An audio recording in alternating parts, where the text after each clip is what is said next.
What's up, guys? We got a brand new toy over here. Now, as you see, this is my old steering wheel. And by old, I mean new. I've only had it probably for a couple of months now. However, this simulation rig provided by RACGTING, I think it's pronounced RACGTING, has provided their Striver 809. I believe that's the correct model number for this. I'll include a link down below for anybody who wants to look into it a little bit more. But as you can tell, I'm in a F1 position. So this is an F1 cockpit. And it's a fairly aggressive position because you're literally like lying back on this. So now I know what it feels like to feel like Max Verstappen or George Russell or any one of those top F1 drivers.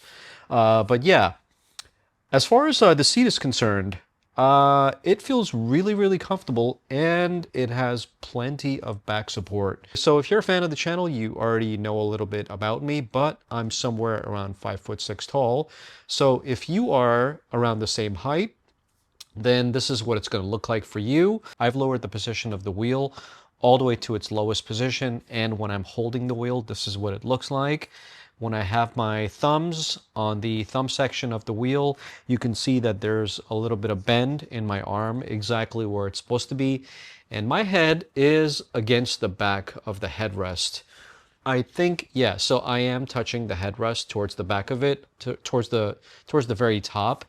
And I'm not exactly sure how this would feel long term and how I would feel about it playing for hours at a time. Because I already have a dedicated simulation rig, and this is just secondary. They sent this to me as a review. But anyway, if I had to start all over again and I was looking for an F1 style simulation rig, then this would probably be something that I would consider because number one, it doesn't break the bank.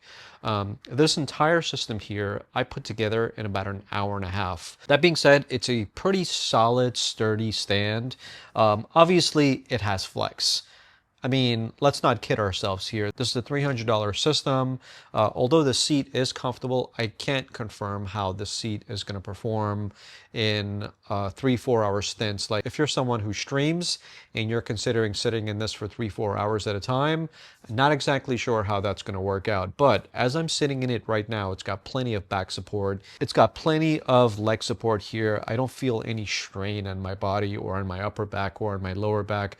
But at the same time, I'm also in shape. In the past, I've had problems with my wheel being sort of in the position that it's in, but I don't really think that you can really get away with anything better than this for an F1 styling position. But, you know, in a GT position where you're sitting upright, it's natural for your wheel to be below you. So the top of the steering wheel is probably going to be like right here for me. But however, in this F1 seating position, the top of the steering wheel is literally on my forehead, like a little bit above my eyebrows. So this is something that you should be aware of if you're purchasing something like this. And of course, it's also height dependent. As I mentioned, I'm 5'6" tall. So if you're a taller person, you're going to have a taller torso. Obviously, your eye level is going to be above the steering wheel. But right now, my eye level is at the top of the steering wheel. That being said, it does have a TV or / monitor stand, and it comes built in. Well, I shouldn't say built in. This is something that if you're not interested in using, you don't have to use this, but I've installed mine already. And I'm not exactly sure what size monitors this supports, but it looks like it can do anywhere between a 20-inch monitor going all the way up to a 40-inch. The bracket is long enough to support a larger monitor. And if I had a dedicated space for something like this, I could probably put this in the corner, have a monitor attached to it, and play iRacing or Gran Turismo 7 or anything for that matter. And this looks like a pretty solid rig, but like I mentioned before, it does have a little bit of flex. Let me go ahead and show you guys what I'm talking about when it comes to flex. And as an FYI, it's not a deal breaker or anything like that, but I know a lot of people are just not interested in having even the smallest amount of flex. But as you can tell, the wheel is going to flex on you a little bit, and it's not this area here that flexes, but it's the bracket that's holding this section here to the bottom. And that moves a little bit. I'm sure you can tighten up the screws a little bit more so this way they don't flex as much. So you're going to get this much while you're actually using your wheel. I have my direct drive wheel here and I have used it and it seems to be holding up pretty well. Whenever you're driving with the wheel, you really can't feel that much of the flex, and it's not something where it's very noticeable. So when you're really into your game and when you're really into like whatever game that you're playing, you don't seem to focus on it too much because it's not as bad as this looks right here. As far as adjustability, you got plenty of adjustability here. The only thing that can't be adjusted is the seat itself. The seat is static. It won't move anywhere. So if you don't like the seat, unfortunately, can't do anything about it. So the position, as well as the depth of the seat, this is it, and you can't change anything about that. But as far as changing the position of your wheel, you can move it backwards or you can move it more closer to you. So I brought my wheel as close as I can to myself, but of course you can push it more forward.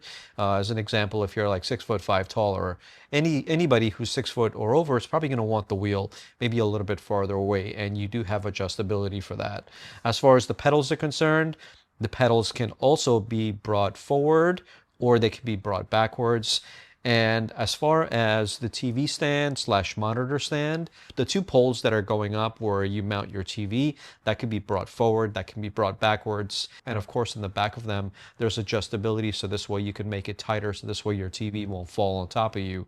And on my right side, we also have a shift holder. I hope I said that correctly. A shifter holder, or whatever you want to call it, but it's on my right side here. However, you don't have to necessarily keep it on your right side. You can keep it on your left side as well, because there are bolts here where you can remove it from your right side and put it on the left hand side, just in case you feel more comfortable with your left hand than you do with your right. As for myself, I set this up exactly as the manual stated, but after I was finished and I looked on the left side, I noticed that there were also holes on the left side where I can hook it up. So depending on if you want to use it on your left hand or on your right hand, you can switch it up. As far as the aesthetics of this simulation cockpit, it's a really pretty looking system, because you can keep something like this in your living room and it's not going to look all that bad. It's really a nice looking design. The panels here on the left hand side looks like they're painted. They're not graphics at all. So when you touch it, you can actually feel the paint. I'm not exactly sure how long that's going to last, but obviously you're not going to be rubbing on it, so the paint is not going to fade over time. As far as the PU leather, if you want to call it that, I don't exactly know what it is, but let's just call it PU leather. This feels soft to the touch. The seat itself, as far as the backrest and the headrest, it's pretty soft as well. Once again, I haven't sat in this thing for hours at a time and played the game. I can't confirm if it's going to be super comfortable or not. All I can say is that right now I've been sitting in it probably for about a good 15 to 20 minutes and it's reasonably comfortable. The only problem I have with it is that I don't like to have my head resting against the backrest here, or the neck rest, or headrest, or whatever you want to call it. Instead, I prefer my neck to be upright. So this way I'm looking at the screen and I'm not pushed back like this. So I'm not exactly sure how that's going to affect my neck, especially when I'm using an 11 Newton meter direct drive wheel, where it's going to put a lot of strain on my body and hopefully not on my neck. So these are all the things that you need to consider when you're looking for a system like this where it's full F1 position. But if you already have F1 cockpit experience from the past where you've had other cockpits, then you probably know how this is going to feel. Unfortunately, I don't have that much experience, so I really can't comment on that.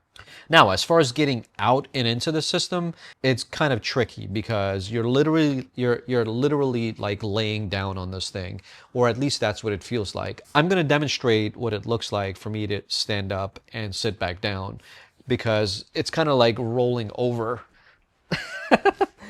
There you go. So that's me.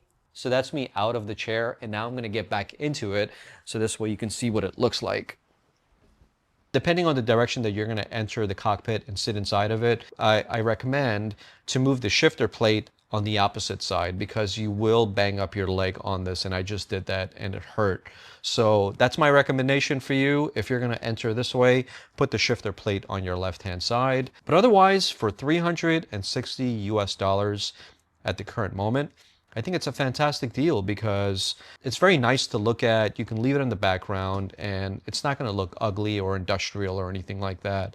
And plus, it's got a TV stand, so this way you can hook up your TV if in case you want to put it maybe somewhere in the second room, or maybe you have a game room built in and you want to make it a dedicated simulation rig and a dedicated studio somewhere. So in that aspect, it's pretty cool. And for 360 bucks, you're really not breaking the bank, and it works with direct drive wheels. So that's all I have to say about this system. It's a great system. Go check it out. There's a link down below. Thanks for watching.